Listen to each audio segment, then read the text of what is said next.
Olá! Estamos aqui começando mais um episódio do Desencontro Marcado, nosso podcast. Eu sou a Aline Kiefer Eu sou Isabela Maciel. e hoje nós estamos com um convidado muito especial. A gente tá muito chique hoje, eu achei. Estamos demais hoje, né? A gente está aqui com o Antônio Carlos Félix das Neves. Muito obrigada por ter aceitado o convite de vir aqui. Antônio, que é doutor em psicanálise pela UERJ, mestre em psicologia pela UFES, graduado também pela UFES em psicologia, psicanalista membro da Escola Lacaniana de Psicanálise de Vitória, né?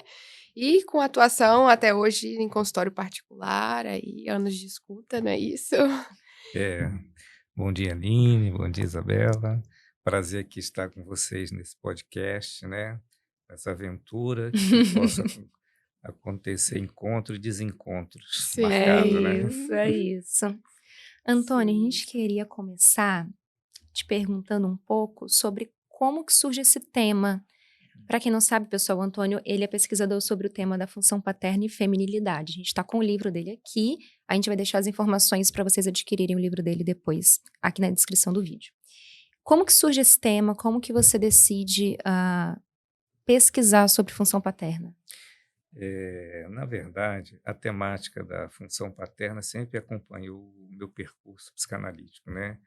Os vários trabalhos que eu já escrevi e apresentei contemplam a questão de forma direta e indireta da função paterna.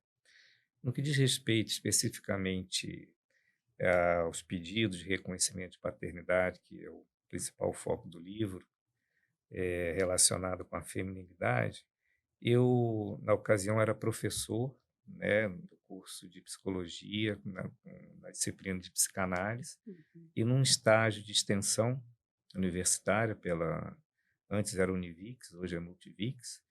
Eu montei um projeto de extensão chamado Paternidade Responsável, que os alunos escutavam os pedidos no Ministério Público Estadual e traziam os casos sob a minha supervisão. Então, a gente discutia um caso semanalmente, e aí essa experiência, num momento depois, me fez querer eu mesmo escutar os casos. E eu escutei 11 casos lá no Ministério Público, e depois que eu escutei esses casos, eu resolvi fazer um doutorado nessa área, até porque um caso específico, que é o caso de uma mulher, que ela faz 2 pedidos de reconhecimento de paternidade, que dão negativos, e um terceiro pedido, mas ela não sabe aonde está o pai. E esse caso eu atendi durante 1 ano no meu consultório, né? Ela aceitou e toda semana, né, falar um pouco desse pedido e levar o filho também. Eu escutei o filho durante 6 meses. E foi exatamente esse caso que me motivou, como eu tinha muitos elementos do caso, por conta da transferência, da lei lá, querer falar sobre o que eu angustiava, e aí eu fui para o doutorado. Então, o caso é uma história, na verdade, uma história clínica, né, bonita, né, com um final interessante. Só depois, o livro estava ainda no prelo e eu encontrei essa mulher no hospital, esse desencontro, né, que são Uhum. encontros, e aí ela me revela o grande final, vamos dizer assim, e aí eu acrescento no livro, né? Sem spoiler que eu não cheguei no final, tá? Sim. É isso, a leitura bem leve, bem interessante, né, com esses Muito, relatos de parece caso. filme. Sim, muito. E assim, dentro dessa discussão, acho que é uma pergunta que parece simples, né, mas acho que é Uhum. importante a gente trazer isso para circular um pouquinho, né, assim, do que é um pai, né. O que a gente pode falar disso? É uma pergunta que eu não posso responder completamente, Hum, né? O próprio Freud, Lacan, né, mantiveram essa pergunta em aberto, porque é impossível dizer o que é um pai, né? Você pode falar se alguém funcionou nesse lugar a partir de uma experiência de cada caso, né? A psicanálise é uma psicanálise singular na medida em que o sujeito está ali implicado com o seu desejo, né? Mas eu posso falar alguma coisa, Uhum. né? Primeiro, para que uma função vigore, precisa que alguém a encarne, né? Na nossa sociedade ainda, com influência do patriarcado, embora a sociedade neoliberal isso já está mudando muito, né? Mas a gente tem muito ainda é o pai, a figura na família, o homem, né? O genitor, ou aquele que é companheiro da mãe, é esse que consegue encarnar a função de dizer um não, né? Um não na relação da criança com a mãe, né? Ou aquela que vai cuidar de uma criança. Uhum. O Lacan tem uma coisa que eu acho bonita, ele fala assim, que a mãe, né, isso num texto pequenininho chamado Duas Notas, que fala assim, a mãe tem a função de organizar as funções das crianças, né? A criança nasce com o corpo fragmentado no que diz respeito às suas pulsões, depois elas vão se organizar, né? O pai é que chega e bota um limite, tá bom, chega, né? Então você vê que é uma função que alguém possa encarnar. Aí você pode dizer, se a mãe também pode ser um pai, ela pode dizer o não, mas são funções distintas, né? Veja bem, são diferença de lugares. Embora sejam lugares de autoridade, mas no que diz respeito à constituição do psiquismo de uma criança, elas têm que ser marcadas na diferença, né?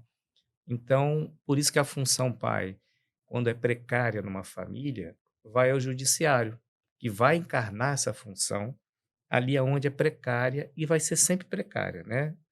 Um pai nunca está à altura da sua função na medida em que sempre há um resto, né? Senão nós seríamos exatamente conforme a lei prescreve. Então, daí a importância do trabalho do livro, em conjunto com o Ministério Público, né? Na ocasião, e é lá que vão aparecer as demandas quando a lei não está funcionando minimamente no seio da família. Uhum. E essa paternidade, ela está restrita à figura do homem? Em outras constituições familiares, como que se daria essa paternidade? É, é interessante, né? Porque na família multi, né, pluri que a gente tem hoje, tanto é que a gente tem hoje o pai socioafetivo, né? Sim. Pode ser ocupado, né, por outras pessoas. Mas eu acho que a verdadeira, assim, vamos dizer, uma ideia que o Lacan traz em 55, no seminário As Formações do Inconsciente, ele faz uma pergunta: o que é um pai, né? Uhum. Aí, o pai, ainda hoje, assim, fica muito restrito àquele pai do ambiente, aquele pai, se ele é bonzinho ou não, se ele participa ou não, né? Fica muito restrito uma leitura da função paterna do ambiental.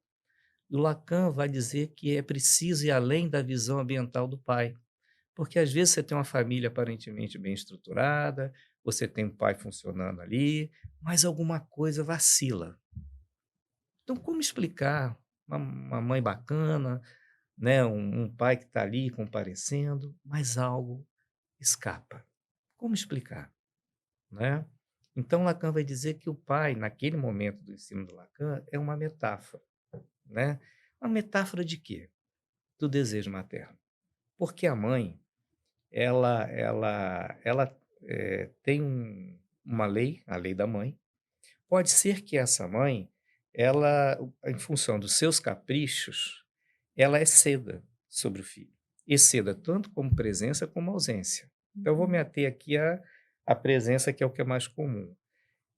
Aquilo que ela, sem se dar conta, veja bem, não é para ficar culpabilizando mãe e pai, são funções que estão para além, ela excede. Há um excesso ali de zelo, gozo, de capricho.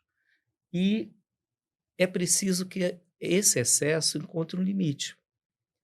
E esse limite é aquilo que vem metaforizar esse capricho, fazendo com que essa mãe possa desejar também para além da criança, apresentar ao mundo. Eu lembro de um programa, não sei se eu estava vendo Fantástico na ocasião, aquela mãe assim, da classe menos favorecida, no alto de um morro, ela falou uma coisa tão bonita. Ela falava que olhava para o horizonte do morro, quer dizer, para além dela, na relação com o filho, que ela queria mostrar que para além dela existe um mundo. Não era só o mundo daquela mãe, né? E eu acho que a função pai primeiro está na mãe. Acho não, Lacan fala isso.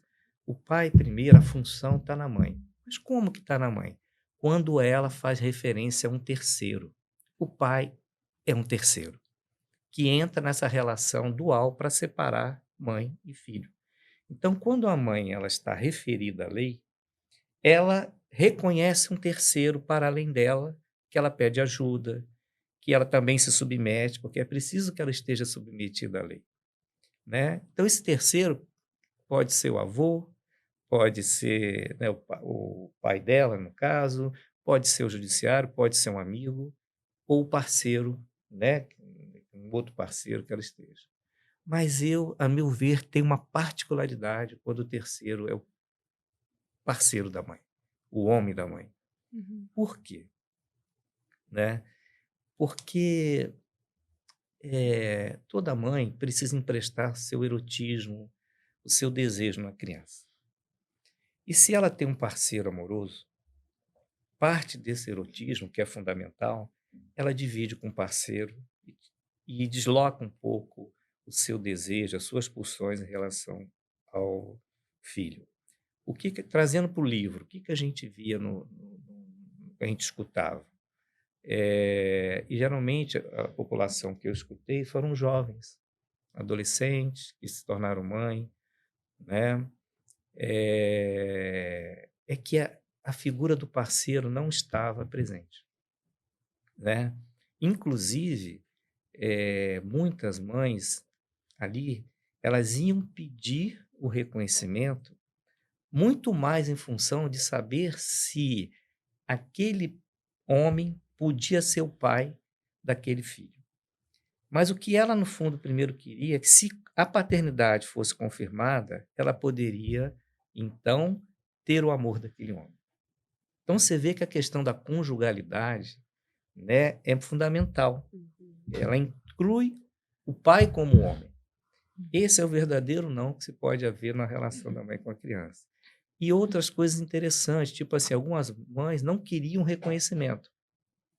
Por quê? Porque elas, permanecendo na dúvida, ela alimentava que aquele poderia ser o pai da criança, ou seja, que aquele homem a podia amar. Então, olha o paradoxo, É. né? Não sei se eu estou conseguindo Não, tá ótimo. trazer um Sim. pouco dessa experiência do amor.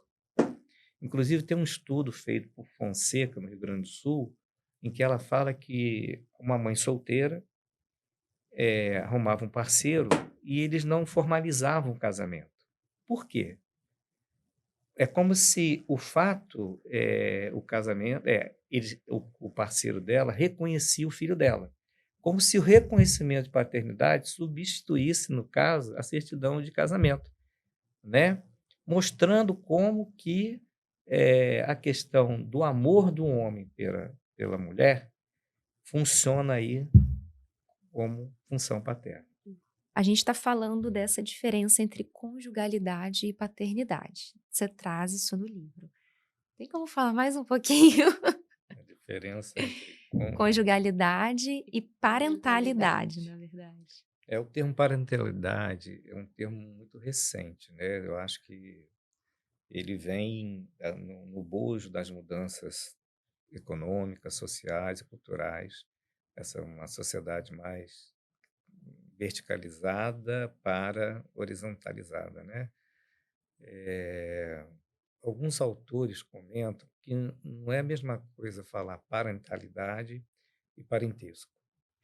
Por quê? Duas observações que eles fazem. Primeiro, que a parentalidade ela pode tirar a diferença sexual. Todos são pais, indistintamente. Então, a questão da conjugalidade pode ficar elidida, ficar de fora, né, por conta da parentalidade. Podem ser dois pais educadores, menos não marcado pela diferença sexual, pela diferença de um homem, uma mulher, ou de um parceiro, de uma posição feminina ou masculina, né? Estou falando aí a gente não entrar na questão do gênero, né? É uma posição, a psicanálise tem essa questão da posição sexual. Então, esse é um risco de confundir, né, porque aproveitando aqui o próprio tema, desencontro, né, que é o slogan do programa de vocês, porque sempre há um desencontro entre um homem e uma mulher. O que um homem espera da mulher não é o que a mulher espera de um homem. E é nesse desencontro que ocorrem os encontros. O que é possível, né? Mas esse mal-estar sempre vai existir, né? E é nesse mal-estar que um casal constrói a sua relação. Então, o tema parentesco, neste sentido, né, que ele é mais amplo, volta a dizer, né, ele pode eh, jogar sombra sobre a própria conjugalidade. Porque a conjugalidade implica um encontro de desejos, né? Por que que pais têm filho? Por que que o casal não se basta? Exatamente que há um desencontro, há uma falta, o filho nasce de uma falta. E aí vem o filho, né, nesse meio. E é muito diferente quando o Lacan tem uma coisa que eu gosto muito, que ele fala assim: um filho pode ser a metáfora do amor de um homem por uma mulher, ou o filho pode ser o capricho de uma mãe. Então você vê que a coisa da conjugalidade, se o desejo do homem pela mulher, da mulher pelo homem, ou mesmo da questão homossexual, não vou me limitar ao gênero, o importante é que haja um desejo entre os parceiros. Isso tira o filho do centro. O que a gente vê às vezes, e os pedidos de reconhecimento de paternidade demonstram isso, é que algumas mães não vão lá para reconhecer. Ela quer um reconhecimento, por direito, é claro, né? Tudo o que o reconhecimento traz regularização de visita, traz pensão, pode convocar o pai. Mas algumas mães restringem a função do pai a isso. Inclusive, algumas relatam que têm medo de que, ao fazer o reconhecimento, o pai se torne presente. Por outro lado, tem o lugar do pai. Por que que esses homens, mesmo sabendo, porque isso fica ali na comunidade, que aquele menino pode ser um filho dele, não vão lá e reconhecem? Então há uma acomodação, alguns homens sustentam a dúvida, vão lá, ajuda a pagar, mas fica na informalidade. Uhum. Então por que que esses homens também ficam nessa posição, né? É. Tem os dois lados, não há um sem o outro. Sim. Isso é interessante, né? Porque hoje a gente tá numa sociedade que isso tá cada vez mais vigente, essa questão dos divórcios, né? E como fica esse lugar do pai, e às vezes fica restrito isso, a uma pensão, a uma visita ali muito demarcada de tempo, né? Assim, que efeitos que isso pode ter, assim, essa. Eu acho que aí tá em jogo as duas coisas, né? Às É, vezes há uma questão da mãe de restringir, né? E às vezes esse conforto do pai ali também, né? De não também não tentar algo a mais ali, né? é claro que todo divórcio, toda separação, elas, por mais que falem que foi necessário, não é bom, né? Sempre traz um certo sofrimento, traz alguns efeitos para todo mundo que estão envolvidos. Mas veja bem, dependendo de como foi a separação, se litigiosa ou não, se acordada ou não, são efeitos distintos, né? A gente vê que se ficar alguém ressentido, geralmente isso sobra para o filho, né? O Sim. filho fica moeda de troca, eu acho que isso é senso comum, né?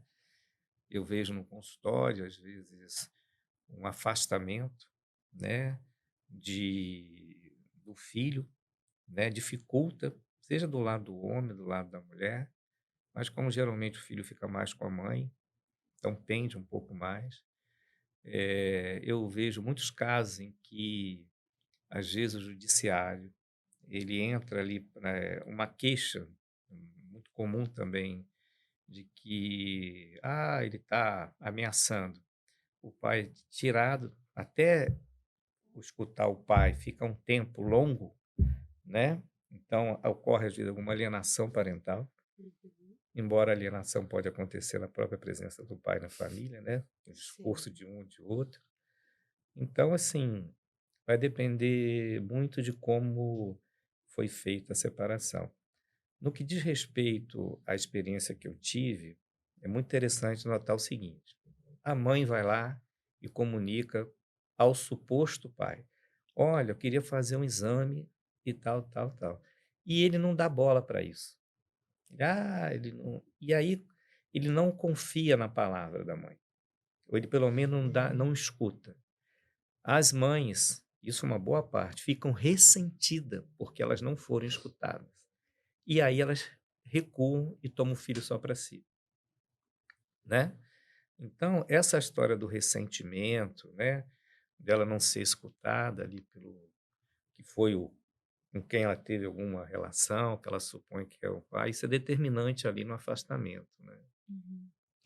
O como que interfere na constituição dessa criança aquilo que a mãe fala desse pai, o discurso da mãe sobre esse pai, como que isso influencia na constituição psíquica dessa criança? Porque você fica só com uma versão, né? Eu vou trazer um caso clínico do livro, que é um caso bem enxuto, são três encontros, e aí me permito aqui relatar um pouco, porque eu acho bonito, foi assim, Sim. bem sucinto. Uma mãe que, quando eu a escuto, ela fala assim: desde pequenininha eu sabia que eu queria ter um menino. Já estava lá, já estava lá. E aí ela já tinha uma menina que ela não reconheceu a paternidade. E o menino, né, é ele que faz o pedido de reconhecimento. Como é que ele faz o pedido? Aos 14 anos, ele tem um sonho, olha a formação do inconsciente, Sim, Sim. sim. um sonho que um homem sem rosto lhe diz que ele tem uma outra irmã. Esse sonho, quando o menino acorda, ele vai à mãe e fala que quer saber quem é o pai dele, né? A mãe fica indignada que criou o filho sozinho, como é que ele pode querer? E durante um ano, essa mãe não atende esse pedido. Como é que era a relação dessa mãe com esse menino? As meninas ligavam para casa, ela dizia que ele não estava. Ele chegava no trabalho, né? Ele tinha uma moto, ele adorava a moto, que era a única coisa que ele sabia do pai, né? Do suposto pai, que ele gostava de moto. Olha que interessante, né? Uhum. E ele é apaixonado por moto. Ele tinha que chegar no serviço e falar para a mãe que chegou, que a mãe ficava angustiada. Ele tinha que dar muitas satisfações à mãe, né? Pois bem, eu conversando com ela, o que era um pouco da história dela. Eu estou falando isso, gente, que está com sentido, está no livro, etc e tal, tá? Sim. Eh, ela, com esse menino, ela na ocasião estava em dúvida se tirava ou não, aí o parceiro na época, eh não, isso foi com a menina, desculpa. Aí o parceiro diz: "Ah, vamos tirar". Então ela vai e diz assim: "Não, então você não serve para ser o pai do meu filho", dispensou ele, foi ter o filho sozinho. Com esse menino, foi uma aventura, assim, né, uma pessoa estava de passagem, enfim, e ela diz que fala para ele, mas aí é coisa do pai, ele não quer saber, segue viagem.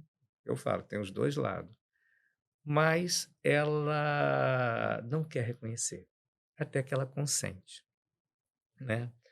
E aí tem todo o processo ali da justiça, e na conversa com o menino, aí é coisa da que influencia. Ele está muito indignado com esse pai que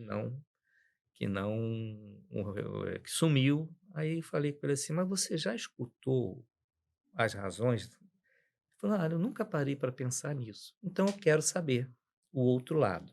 Porque até então ele fica alienado ao discurso de um.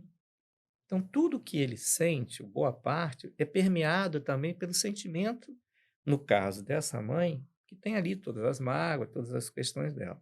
Na medida que ela tem uma outra versão, ele pode confrontar a versão que era absoluta, e aí ele cria uma versão dele. Isso o separa da mãe. Ele fica menos alienado e pode construir uma versão própria, né. Pois bem, e essa mãe tinha um discurso, assim, e ela não tinha um parceiro. Isso é interessante, olha a conjugalidade, ela não Sim. tinha um parceiro. Aí ela falava assim: "Ah, está escrito em algum lugar, eu nasci para viver sozinho.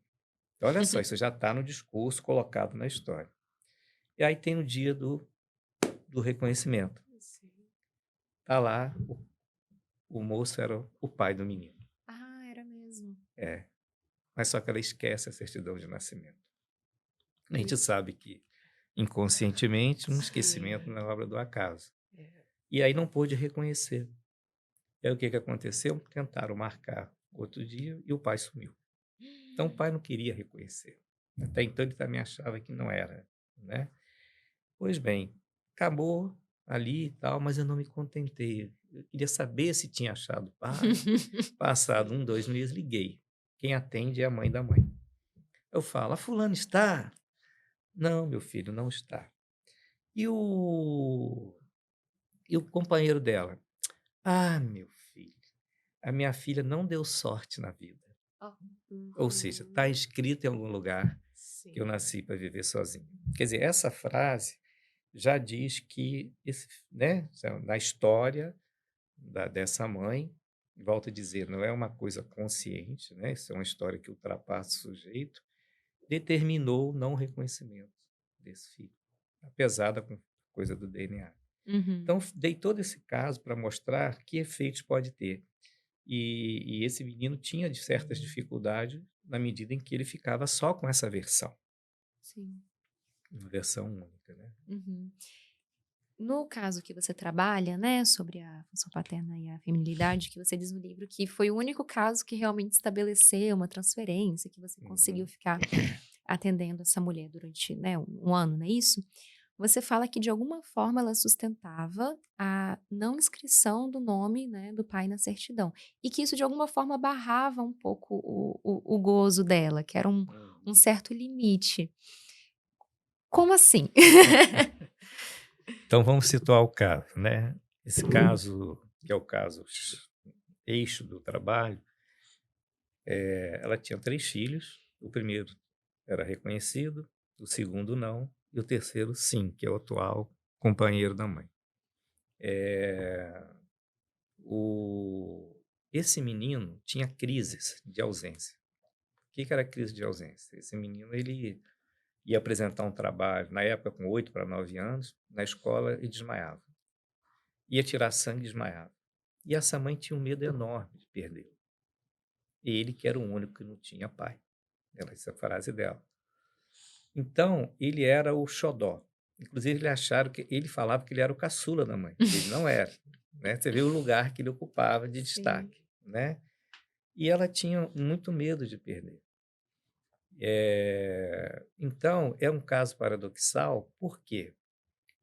E aí você me pergunta isso, esse filho tinha uma função para a mãe, porque essa mãe, ela falava assim, eu tenho um vazio enorme, uma angústia muito grande, tenho um medo muito grande de ficar sozinho, tenho vontade de me jogar debaixo de um carro, só não faço isso por causa de Júnior, porque Júnior não tem pai.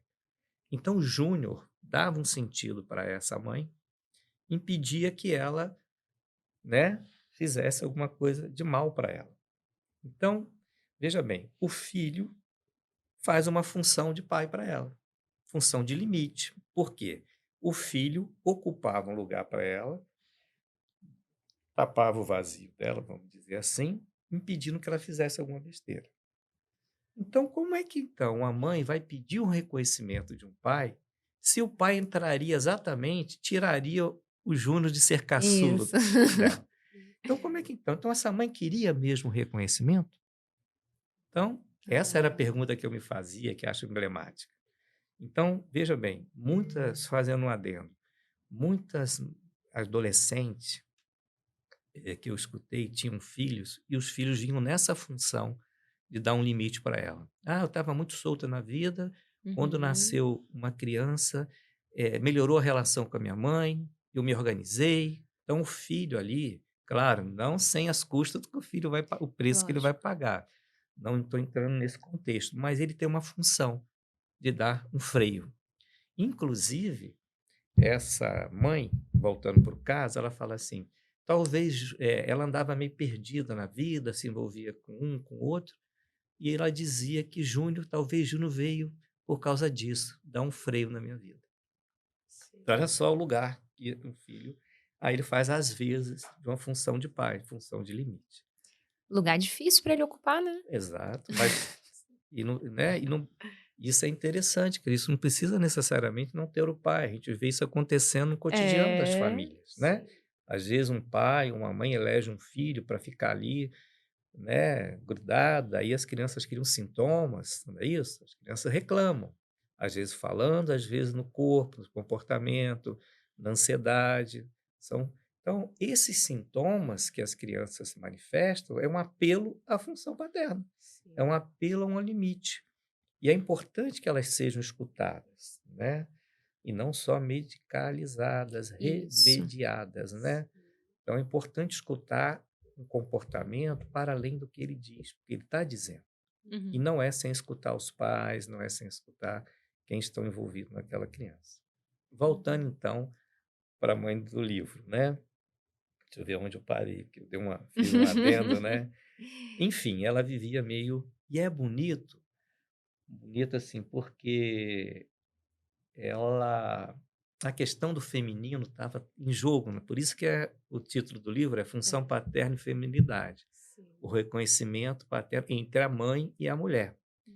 Quer dizer, se vigora a mulher na mãe, a função paterna tem chance de comparecer mais ali na relação com o filho. Porque se ela divide o filho com o parceiro, né? Em outras palavras. Então, e é interessante que ela não faltava sessão. E eu escutava o menino, porque se eu não escutasse o menino, porque ele tinha crise de ausências, o que ia acontecer? Ela não ficaria. E foi escutando os dois que ela permaneceu, 6 meses depois ele foi embora. Né? E aí, ela trouxe a questão do feminino, da dificuldade dela na época de namoro com os homens, a dificuldade de ter uma satisfação sexual, todo um relato que vai aparecendo a questão do feminino. E aí tinha a questão da voz. A mãe dela, a voz da mãe, orientava ela na vida. E o medo que ela tinha era de perder essa avó, porque ela foi criada pela avó. Não vou entrar em detalhes, senão fica longo. E ela ligava, quando ela ficava angustiada, para o analista, para escutar a voz da secretária eletrônica do analista. E ela dizia, eu escuto para ouvir a sua voz, porque a sua voz me acalma. Então, a voz da avó, a voz da mãe, e essa avó veio a falecer. E aí ela volta para o tratamento, né? Assim, teve um período afastado. E a coisa do feminino era tão forte que na hora do enterro, ela olha e a avó estava toda pintada, toda feminina ali, né? Ela vai lá com um pano, tira tudo que tinha de marca do feminino. Porque ela gostaria que fosse assim. Olha. E por que o feminino? O que tem no feminino que traz horror para a gente? Tanto para o homem quanto para uma mulher. A gente sabe que uma análise, ela caminha para o encontro com o feminino, aquilo que o Lacan fala, o não todo, o vazio. Então, isso, no final de análise, caminha para isso, né? Por isso que a feminilidade, ela não tem, assim, a gente falando dos homens, né? Como às vezes alguns homens, quando se fica diante de uma mulher que deseja, não suportam, né? Aí tem aquela história, não dá conta, etc e tal, que a gente sabe, né? Mas voltando à pergunta, como que essa mãe, que precisa desse filho só para ela, por conta da sua precariedade subjetiva, vai pedir um reconhecimento de paternidade? Algo não estava certo. Aí vem, ao longo do tratamento, né, não foi na hora, por que ela foi pedir? Ela vai a uma consulta, né, com um neurologista, porque esse filho estava em crise. E fala que tem crise de ausência. O neurologista faz a seguinte pergunta para ela. E o pai? Tem antecedentes? E ela não sabia quem era o pai. Aí ela começou a pedir os reconhecimentos de paternidade para descobrir quem é o pai, confirmar se tinha um problema genético, consequentemente tomar o remédio e tirar o menino da crise. Tirando o menino da crise, ela ficaria menos angustiada, né? Então, só para mostrar essa relação que você, né, me perguntou, desse caso, né? E por isso que esse caso é muito belíssimo. Só que até então não sabia quem era o pai. Mas o pai do cotidiano estava lá, desde os 6 meses de idade, e ela não deixava reconhecer. Olha que interessante. E ele queria reconhecer. E ao final, ele reconhece. Contou o spoiler. Mas não vou dizer como. Da ordem da contingência. Gente, você vê, eu estava no hospital vendo um tio. Quando eu saio, né? Até então, para mim, o menino estava sem registro paterno. Quando eu saio, ela me vê no hospital. Vem cá, eu tenho mais algo para te contar. E em meia hora, ela me relata como que ela registrou Olha só. o nome do pai para esse filho, na certidão de nascimento. Se vocês quiserem, eu posso contar. Deixa no ar. Não, Vamos deixar essa Aí para fica a os cargo de leitores, vocês, né? Mas muito interessante isso, não é? Como tá relacionado essa questão, né? Se a eu acho que esses termos não são tão simples assim, né? Porque é isso, não é porque é uma mãe que ela tem acesso a esse lugar da mulher, né? E como isso implica numa função do pai, né? Para a criança, isso tudo é muito interessante. Isso. Né? Por isso que eu achei a leitura do livro tão importante, assim, porque traz os casos, a gente vai vendo os efeitos disso Sim, também, né, nas crianças, porque eu acho que hoje tem aparecido muito assim, né, os sintomas da infância muito isolados, como se fossem todos ali da infância da criança, nasceu assim, né, mas eu acho Culpa que da genética, culpa de qualquer outra coisa. Uhum. O problema, assim, hoje é querer reduzir o pai ao DNA. Isso é sério, porque você tira toda a enunciação da fala. Você já deve assistir o Rei Leão, né? Quem não assistiu o Rei Leão? Meus filhos, né? Eu levei, tem uma cena do filme em que o Simba, o Simba vivia Hakuna Matata, né? Uhum. Ah, tem que viver. Você sabe o que tira o Simba dessa errância, né? Tava ali com, né? Vocês sabem, lembra do que tira ele dessa errância, que ele começa a se tornar um homem?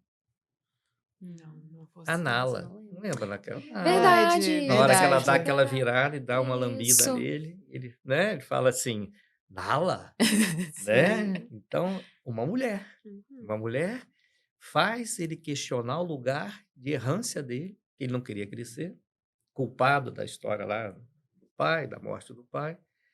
E, em determinado momento dessa errância, ele vai ao lago e vê a imagem, Isso. né? Ele vê a imagem e aí, nessa imagem, aparece a imagem do pai. E aí ele fala o quê? Você esqueceu de quem você é né? De quem você é filho. Aí ele fala assim, eu sou Mufasa, eu sou o seu pai. Essa enunciação da fala, o DNA não pode dar. Então, quando você reduz a paternidade ao exame, você tira toda a possibilidade da fala. Eu sei que juridicamente é importante, mas é importante que a fala, porque o reconhecimento vem de um ato de discurso, de uma enunciação. E mesmo que o exame de DNA seja necessário, ainda existe a fala do juiz, né? Então, a psicanálise, ela introduz a dimensão da fala, um ato de fala, né? Porque é igual no amor, você diz assim, eu te amo. O que sustenta essa verdade? Senão o próprio dizer. Não tem garantia em lugar nenhum. Assim também a paternidade. Por isso que o adágio mater sempre incerto, pater sempre incertos é importante que não que mantenhamos a incerteza do discurso, a incerteza da fala. É uma incerteza certa, como diz o Lebrun, né? É uma incerteza certa. Você tem que acreditar naquele discurso. Não tem prova objetiva, não tem prova lá que vai... Uma enunciação, né?